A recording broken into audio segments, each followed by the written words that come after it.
Good morning student. ગઈકાલે આપણે આલ્ગીની general characteristic જોતા હતા, જેમાં ગઈકાલે આપણે 3 કેરેક્ટરિસ્ટિક જોઈ હતી. એક પિગમેન્ટ, બીજું સેલ સ્ટ્રક્ચર એટલે કે પ્રોકેરિયોટિક, યુકેરિયોટિક અને ત્રીજું થેલસ સ્ટ્રક્ચર. ટોટલ આ 3 કેરેક્ટરિસ્ટિક આપણે જોઈ હતી. હવે આગળ આપણે આલ્ગીની જ કેરેક્ટરિસ્ટિક ચાલુ છે.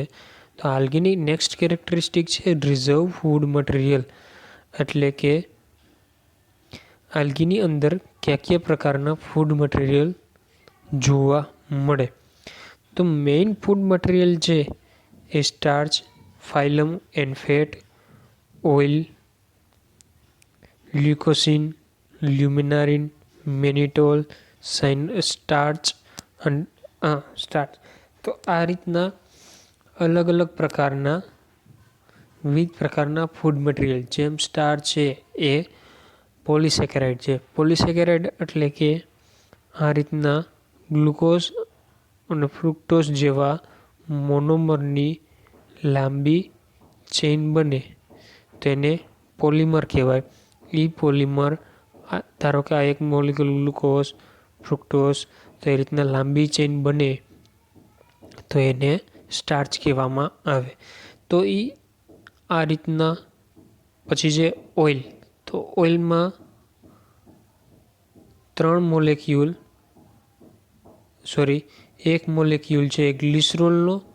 એ ગ્લિસરોલના 1 મોલેક્યુલ સાથે ફેટી એસિડની 3 ચેઇન જોડાયેલી હોય તો એને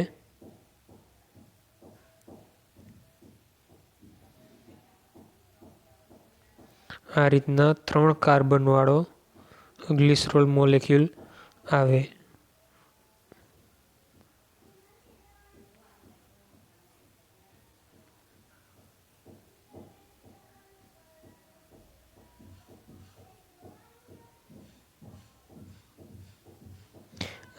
જે પાછળ મેં દોરેલી છે એ હાઇડ્રોકાર્બનની લોંગ ચેન એટલે કે ફેટી એસિડ ચેન, જે 3 ફેટી એસિડની ચેન છે. એ 3 ફેટી એસિડની ચેન જો એક ગ્લિસરોલ મોલેક્યુલ સાથે જોડાય તો એને ફેટ કહેવામાં આવે. લિપિડ એટલે કે ઓઇલ અથવા તો ફેટ, જે કયો 3 શબ્દ એક જ વપરાય છે. તો આ રીતના સ્ટાર્ચ, ઓઇલ, લ્યુકોસિન, લેમિનારિન, મેનિટોલ આ બધા પ્રકારે ફૂડ મટીરિયલ રિઝર્વ ફોર્મમાં જોવા મળે. તો એ આ રીતના અલગ અલગ ક્લાસ આપેલા છે. આલ્ગીના ક્લાસ કઈ પ્રકારની આલ્ગીમાં કયા સ્વરૂપે ફૂડ મટીરિયલ રિઝર્વ ફોર્મમાં હોય. તો મેઇન આપણે સ્ટાર્ચ, ફેટ, ઓઇલ એ જ યાદ રાખવાનું છે. પછી રિપ્રોડક્શન મેઇન 3 પ્રકારે રિપ્રોડક્શન જોવા મળે. પહેલું વેજીટેટિવ રિપ્રોડક્શન, અસેક્સ્યુઅલ રિપ્રોડક્શન અને ત્રીજું છે સેક્સ્યુઅલ રિપ્રોડક્શન. તો જેના તમને ગુજરાતી નામ કહું તો વેજીટેટિવ રિપ્રોડક્શન એટલે કે વાનસ્પતિક પ્રજનન, અસેક્સ્યુઅલ રિપ્રોડક્શન એટલે કે અલિંગી પ્રોડક્શન અને સેક્સ્યુઅલ રિપ્રોડક્શન એટલે કે લિંગી પ્રજનન. તો સૌથી પહેલાં વેજીટેટિવ રિપ્રોડક્શન એટલે કે વાનસ્પતિક પ્રજનન. It is common method in reproduction in algae. Algae છે એ પ્રાઇમરી લેવલ પ્લાન્ટ છે, એટલા માટે થઈ એમાં વેજીટેટિવ રિપ્રોડક્શન છે એ કોમન જોવા મળે. જેમ હાયર ક્લાસ પ્લાન્ટ તમે જોતા જાઓ એમ તમને લિંગી અને અલિંગી પ્રજનન વધારે જોવા મળે. પણ જે લોઅર ક્લાસ પ્લાન્ટ છે, જેમ કે આલ્ગી એકાંગી વનસ્પતિ, બ્રાયોફાઇટ દ્વિઅંગી વનસ્પતિ, એમાં તમને વેજીટેટિવ રિપ્રોડક્શન વધારે જોવા મળે. It take place by simple cell division એટલે કે સામાન્ય રીતે cell division, fragmentation, hormogone formation, primary and secondary protonema, tuber, bulbil, budding, amylum starch or formation of specialized adventitious branch. તો આ બધા નામ છે વેજીટેટિવ રિપ્રોડક્શન મેથડના નામ છે કે ફ્રેગમેન્ટેશન એટલે કે કોઈ પણ આલ્ગી છે એના ટુકડા થઈ જવા. હોર્મોગોન છે તો એ અમુક સ્પેસિફિક જગ્યાએથી જ ટુકડા થવા. પ્રાઇમરી પ્રોટોનીમા છે તો કે આવું ફિલામેન્ટસ મલ્ટીસેલ્યુલર સ્ટ્રક્ચર ડેવલપ થવું લીફમાંથી છે, રૂટમાંથી છે, સ્ટેમમાંથી છે કે થેલસના કોઈ પણ ભાગમાંથી ફિલામેન્ટસ સ્ટ્રક્ચર આવી રીતના ડેવલપ થવું જેને પ્રોટોનીમા કહેવામાં આવે. બલ્બી એટલે કે ગાંઠ. તો એ રીતના અલગ અલગ મેથડ દ્વારા વેજીટેટિવ રિપ્રોડક્શન જોવા મળે છે. આ બધી રિપ્રોડક્શન મેથડ જે આપણે અલગ અલગ યુનિટમાં અલગ અલગ રીતના જોવામાં આવશે. અસેક્સ્યુઅલ રિપ્રોડક્શન. જો વાનસ્પતિક પ્રજનનમાં શું થશે તો કે વનસ્પતિનો જ કોઈ ભાગ છે એમાંથી તમને રિપ્રોડક્શન થયેલું એટલે કે મીન્સ કે એમાંથી જ નવો પ્લાન્ટ ડેવલપ થયેલો જોવા મળશે. એમાં કોઈ પણ જાતના સ્પોર કે લિંગ મેલ અથવા તો ફિમેલ રિપ્રોડક્ટિવ ઓર્ગન મેલ અને ફિમેલ રિપ્રોડક્ટિવ ઓર્ગન કે કોઈ પણ જાતના સ્પોર પ્રોડ્યુસ થયેલા જોવા મળશે નહીં. અસેક્સ્યુઅલ રિપ્રોડક્શનમાં શું થશે તો કે અસેક્સ્યુઅલ રિપ્રોડક્શનમાં તમને એક સ્પેસિફિક જાતનું ઓર્ગન અને એમાં સ્પોર એક જ જાતનો હશે. જેમ કે મેલમાં મેલ ગેમેટ એટલે કે મેલ રિપ્રોડક્ટિવ સેલ અને ફિમેલમાં ફિમેલ ગેમેટ એટલે કે ફિમેલ રિપ્રોડક્ટિવ સેલ. નરજન્યુ અને માદાજન્યુ જેમ પ્રોડ્યુસ થાય એમ આમાં અલગ અલગ નહીં પણ એક જ પ્રકારનો સેલ પ્રોડ્યુસ થશે અને એ એક જ પ્રકારના સેલમાંથી ફરી પાછો પ્લાન્ટ બને. તો asexual reproduction in algae take place by different type of spore form. જો સ્પોર ફોર્મ થાય છે અલગ અલગ પ્રકારના અને અનફેવરેબલ કન્ડિશનમાં. અનફેવરેબલ કન્ડિશન કોને કહેવાય તો કે હાઈ ટેમ્પરેચર છે અથવા તો એકદમ લો ટેમ્પરેચર છે. ડ્રાય કન્ડિશન છે એટલે કે પાણીનું પ્રમાણ ઓછું છે અથવા તો એસિડિક જમીન છે, એકદમ બેઝિક જમીન છે, વધારે ક્ષારવાળી જમીન છે. તો આ બધાને અનફેવરેબલ કન્ડિશન કહેવાય. Zoospore are usually produce in favourable condition. Zoospore છે એક પ્રકારનો સ્પોર છે જે ફેવરેબલ કન્ડિશન એટલે કે સામાન્ય રીતના પ્રોડ્યુસ થયેલું જોવા મળે.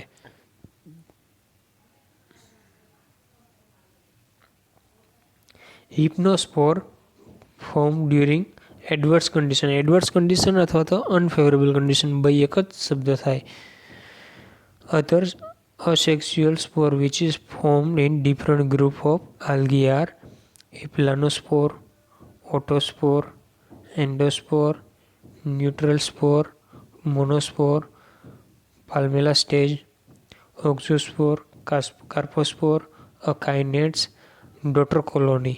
તો આ બધા અસેક્સ્યુઅલ રિપ્રોડક્શનમાં અલગ અલગ પ્રકારના જે સ્પોર પ્રોડ્યુસ થાય છે એક જ સેલ પ્રોડ્યુસ થાય અને એ સેલમાંથી ફરી પાછો આખો નવો પ્લાન્ટ ડેવલપ થાય તો એને અસેક્સ્યુઅલ રિપ્રોડક્શન કહેવામાં આવે. સેક્સ્યુઅલ રિપ્રોડક્શન એટલે કે જેમાં નરજન્યુ અને માદાજન્યુ બંને ફોર્મ થાય અને એ બંનેના રિપ્રોડક્શન દ્વારા ઝાયગોટ પ્રોડ્યુસ થાય અને ઝાયગોટમાંથી ફરી પાછો નવો પ્લાન્ટ ડેવલપ થાય તો એને સેક્સ્યુઅલ રિપ્રોડક્શન કહેવામાં આવે. તો all group of algae expect Cyanophyceae. Cyanophyceae છે એમાં સેક્સ્યુઅલ રિપ્રોડક્શન જોવા મળતું નથી. બાકી બધે ક્લાસમાં સેક્સ્યુઅલ રિપ્રોડક્શન જોવા મળે. Sexual is gametes to fuse એટલે ફ્યુઝ એટલે કે જોડાવો અને ફોર્મ ઝાયગોટ. ગેમેટ્સ એટલે કે મેલ ગેમેટ અને ફિમેલ ગેમેટ એટલે કે નરજન્યુ અને માદાજન્યુ બંને ફ્યુઝ થઈ જોડાઈને ઝાયગોટ બનાવશે તો એને સેક્સ્યુઅલ રિપ્રોડક્શન કહેવામાં આવે.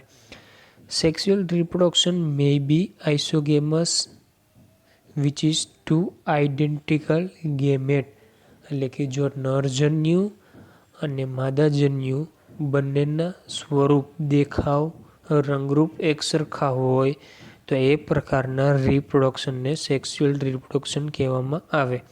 પછી બીજો છે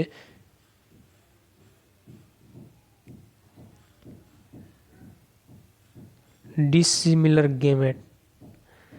તો એને એનિસોગેમસ કહેવામાં આવે અથવા તો ઉગેમસ કહેવામાં આવે. એનિસોગેમસ અને ઉગેમસ બે અલગ અલગ પ્રકાર છે. જો નરજન્યુ અને માદાજન્યુ ડિસિમિલર એટલે કે અલગ અલગ એની સંરચના જોવા મળે, જેમ કે એક લાર્જ ઇન સાઇઝ, જેમ કે માદાજન્યુ મોટા કદનું અને નરજન્યુ નાના કદનું એ રીતના જોવા મળે, એટલે કે male reproductive cell small in size and female reproductive cell large in size એ રીતના જોવા મળે તમને, તો એ પ્રકારના રિપ્રોડક્શનને એનિસોગેમસ રિપ્રોડક્શન કહેવામાં આવે. અને ઉગેમસ, તો ઉગેમસમાં શું હોય તો કે ફિમેલ ગેમેટ એક જગ્યાએ સ્થાયી હોય અને એટલે કે ફિમેલ રિપ્રોડક્ટિવ સેલ એક જગ્યાએ સ્થાયી હોય. મેલ રિપ્રોડક્ટિવ સેલ છે એ ફ્લેજેલેટ જોવા મળે, ફ્લેજેલા ધરાવતો બાયફ્લેજેલેટ સેલ જોવા મળે, જે એક જગ્યાએથી વહન થઈ અને બીજી જગ્યાએ ટ્રાન્સફર થાય અને ત્યાર પછી બે સેલ ફ્યુઝ થઈ અને ઝાયગોટ બનાવે, એટલે કે યુગ્મજ બનાવે. તો એ પ્રકારના રિપ્રોડક્શનને ઉગેમસ કહેવામાં આવે. ઉગેમસ અને એનિસોગેમસમાં ફરક શું તો કે એનિસોગેમસમાં માત્ર ને માત્ર નરજન્યુ અને માદાજન્યુ એટલે કે મેલ ગેમેટ અને ફિમેલ ગેમેટ બે મોર્ફોલોજીકલ એટલે કે બાહ્ય દેખાવથી અલગ અલગ હોય, પણ ઉગેમસમાં મેલ ગેમેટ અને ફિમેલ ગેમેટ બે મોર્ફોલોજીકલ એટલે કે બાહ્ય સ્તરેથી દેખાવથી અલગ અલગ હોય. એ ઉપરાંત મેલ ગેમેટ છે એટલે કે નરજન્યુ છે એ ફ્લેજેલા ધરાવતો જોવા મળે અને એક જગ્યાએથી બીજી જગ્યાએ ટ્રાન્સફર થાય, તો તેને ઉગેમસ ટાઈપ કહેવામાં આવે. ત્યાર પછી છે લાઈફ સાયકલ. લાઈફ સાયકલ છે જનરલ કેરેક્ટરિસ્ટિકમાં. તો લાઈફ સાયકલ છે એ હેપ્લોન્ટિક, ડિપ્લોન્ટિક એન્ડ હેપ્લોડિપ્લોન્ટિક લાઈફ સાયકલ. તો સૌથી પહેલાં હેપ્લોન્ટિક, ડિપ્લોન્ટિક અને હેપ્લોડિપ્લોન્ટિક કોને કહેવાય તો તમે અત્યાર સુધી ભણ્યા છો એકકીય, દ્વિકીય એ રીતના. તો એન એટલે કે એકકીય અને 2n એટલે કે દ્વિકીય, અથવા તો એને એક્સના સ્વરૂપમાં પણ દેખાડી શકાય કે એક્સ એટલે કે એકકીય અને 2x એટલે કે દ્વિકીય, જે રંગસૂત્રના આધારે માપી કહેવામાં આવે છે. જેમ કે હ્યુમન સેલ છે એમાં 23 જોડ એટલે કે 23 પેર રંગસૂત્ર હોય તો એને ડિપ્લોઇડ કહેવામાં આવે. જો માત્ર 23 રંગસૂત્ર હોય તો એને હેપ્લોઇડ કહેવામાં આવે. એટલે કે માત્ર 23 ક્રોમોઝોમ હોય, રંગસૂત્ર હોય તો એને હેપ્લોઇડ એટલે કે એકકીય કહેવામાં આવે. જો રંગસૂત્ર 23 પેર એટલે કે પેરમાં જોવા મળે, બેના પેરમાં જોવા મળે ક્રોમોઝોમ અથવા તો રંગસૂત્ર તો એને ડિપ્લોઇડ. જો 3ના ગ્રુપમાં એટલે કે 3ના પેરમાં જોવા મળે તો એ ટ્રિપ્લોઇડ. તો એ રીતના ક્રોમોઝોમ અથવા તો રંગસૂત્ર કેટલાની જોડીમાં છે એના આધારે હેપ્લોઇડ અને ડિપ્લોઇડ કહેવામાં આવે. તો હેપ્લોન્ટિક લાઈફ સાયકલ કોને કહેવાય તો કે પ્લાન્ટ પોતાનો આખો જે લાંબો સમયગાળો છે એ કયા ફેઝમાં ગાળે તો કે હેપ્લોઇડ ફેઝમાં ગાળે. હેપ્લોઇડ ફેઝ એટલે કે કોને કહેવાય તો કે એ પ્લાન્ટમાંથી કોઈ પણ એક સેલ ઉપાડો, એ સેલના ક્રોમોઝોમ જો હેપ્લોઇડ હોય એટલે કે એકકીય જોવા મળે અને એવા પ્રકારની રચના પ્લાન્ટના મોટા ભાગના સમયમાં જોવા મળે તો એને હેપ્લોન્ટિક લાઈફ સાયકલ કહેવામાં આવે. તો ડિપ્લોન્ટિક એ જ રીતના ડિપ્લોન્ટિક લાઈફ સાયકલ તો કે પ્લાન્ટ છે મોટા ભાગનો સમયગાળો ડિપ્લોન્ટિક નેચર એટલે કે એમાં એવો લાંબો સમયગાળો જોવા મળે કે જેમાં બધા કોષોની અંદર ક્રોમોઝોમ છે એ ડિપ્લોઇડ ઇન નેચર એટલે કે દ્વિકીય, એકકીય અને દ્વિકીય જોવા મળે. પ્લાન્ટના કોઈ પણ કોષ છે તમે એ લ્યો તો એ મોટા ભાગના સમયગાળા દરમિયાન એ ડિપ્લોઇડ જોવા મળે, તો એને ડિપ્લોન્ટિક લાઈફ સાયકલ કહેવામાં આવે. હેપ્લોડિપ્લોન્ટિક એટલે કે બંને જોવા મળે, હેપ્લોઇડ પણ જોવા મળશે અડધો સમય ઓલમોસ્ટ ઇક્વલ એટલે કે ડિપ્લોઇડ પણ જોવા મળશે ને હેપ્લોઇડ સેલ પણ જોવા મળશે. પ્લાન્ટ અડધો સમય હેપ્લોઇડ નેચરમાં અને પ્લાન્ટ અડધો સમય ડિપ્લોઇડ ઇન નેચરમાં જોવા મળે તો એને હેપ્લોડિપ્લોન્ટિક લાઈફ સાયકલ.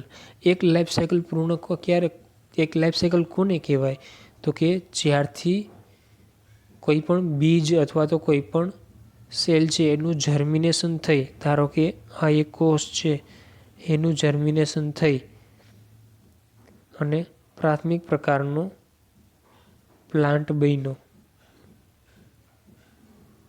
એ પ્રાથમિક પ્રકારના પ્લાન્ટમાંથી ફરી પાછો આ પ્રકારનો કે સેલ કે જેમાંથી ફરી પાછો આખું પ્લાન્ટ બની શકે, જેમ કે યુગ્મજમાંથી આખો પ્લાન્ટ ડેવલપ થઈ શકે. તો એક યુગ્મજમાંથી નવો પ્લાન્ટ બનવો અને એ પ્લાન્ટમાંથી રિપ્રોડક્શન થઈને ફરી પાછો યુગ્મજ બનવો, ત્યાં સુધીની આખી પ્રોસેસ તો એને લાઈફ સાયકલ કહેવામાં આવે.